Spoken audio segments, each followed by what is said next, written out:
आज हम पढ़ रहे होंगे अपॉर्चुनिस्टिक इन्फेक्शन ऑफ HIV। ये क्वेश्चन मैं बता रही हूँ ऐसे क्यों में, अगर HIV आता है कहीं भी, चाहे वो पैथो में आए, चाहे माइक्रो में आए, आगे आए फ्यूचर में, कहीं भी ये क्वेश्चन आएगा ही आएगा। नॉट ओनली दिस, ये क्वेश्चन आपको वाइवा में भी पूछ सकते हैं बहुत ही ज़्यादा। HIV ऐसा टॉपिक है ना जिसका हर टॉपिक ही वाइवा बनता है, बट इसके जो थोड़ा सा नेक्स्ट वाला टॉपिक है वो इतना इम्पॉर्टेंट नहीं है, आप उसको स्किप कर सकते हैं, ठीक है। तो टोटल हमारे पास, टोटल ऐसे समझो कि 5 मेजर ग्रुप्स है। हमको सिर्फ मतलब ऑन अ पर्सनल लेवल मुझे सिर्फ एक याद था, वो भी 12th की बुक में हमने ह्यूमन हेल्थ एंड डिसीज में पढ़ा था कि TB जो होता है वो बहुत कॉमन इन्फेक्शन है। इसके अलावा अल्सर वगैरह कॉमन इन्फेक्शन है, लेकिन किससे होता है ये भी नहीं पता था। बट अब जब पढ़ा इस चैप्टर को तो समझ में आया भाई बहुत ज़्यादा इन्फेक्शंस है। तो एक होता है बैक्टीरियल कैटेगरी, एक नियोप्लाज्म मतलब kind of tumour, cancer cells, एक वायरल, एक फंगल और एक पैरासाइटिक इन्फेक्शन। अब एक एक करके देखते हैं बिकॉज ये टॉपिक हमारे लिए बहुत ही ज़्यादा इंपॉर्टेंट है, ठीक है। चलो बात करें बैक्टीरियल की, तो bacterial infection cause by bacteria.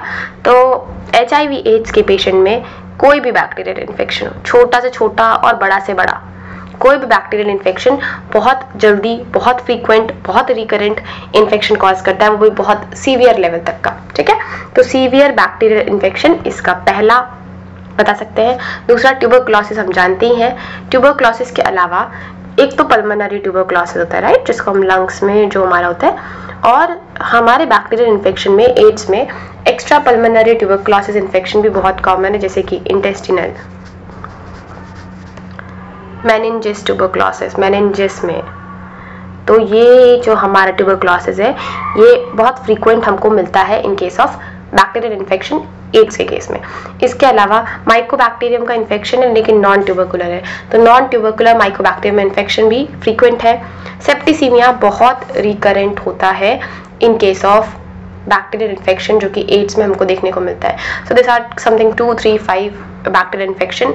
TB आएगा, एक नॉन ट्यूबरकुलर आएगा, माइकोबैक्टीरियम, एक एक्स्ट्रा पल्मोनरी TB आएगा, सेप्टिसीमिया आएगा, और जितने भी बैक्टीरियल इन्फेक्शन है, छोटे से छोटे बैक्टीरियल इन्फेक्शन भी बहुत सीवियर हद तक इन्फेक्शन कॉज कर सकते हैं, क्योंकि हमारा जो पूरा का पूरा इम्यून सिस्टम है वो तो चला जा चुका है ना।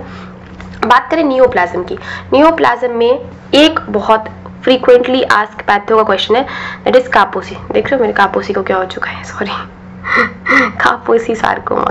कापोसी सार्कोमा ये HIV का काइंड ऑफ मैनिफेस्टेशन बोल सकते हैं, बहुत फ्रीक्वेंट होता है, देखने को मिलता है हमको इन केस ऑफ एड्स। हमको ऐसे समझना है कि काजल दी अगर किसी बंदे को एड्स हो गया है मतलब अब उसको दुनिया भर की सारी बीमारियां घेर लेंगी, क्योंकि अल्टीमेटली जितने भी बीमारियां हैं उसका प्रोटेक्शन हमारा इम्यून सिस्टम करता है।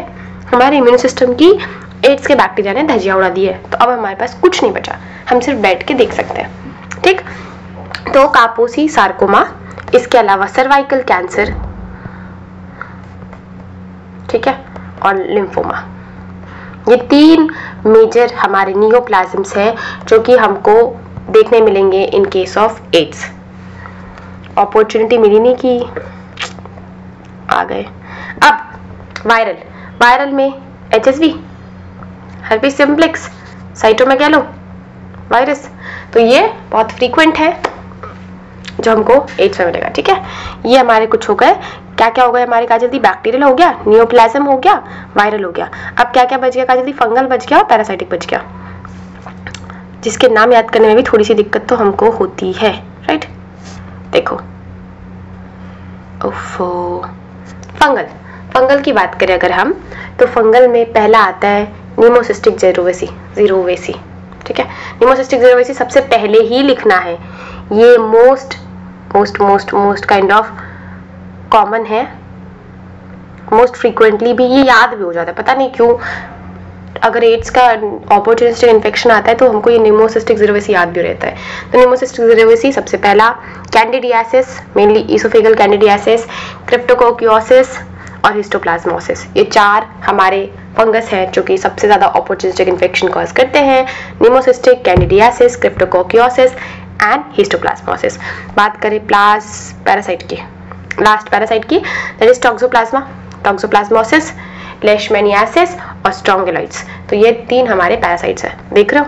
इसके ऊपर प्रॉपर SAQ बनाया जाता है, not very SAQ, it is a proper SAQ question. हम बताएंगे कि ऑपर्चुनिस्टिक इन्फेक्शन क्यों हो रहा है, क्योंकि हमारी इम्यूनिटी की धज्जियां उड़ चुकी है।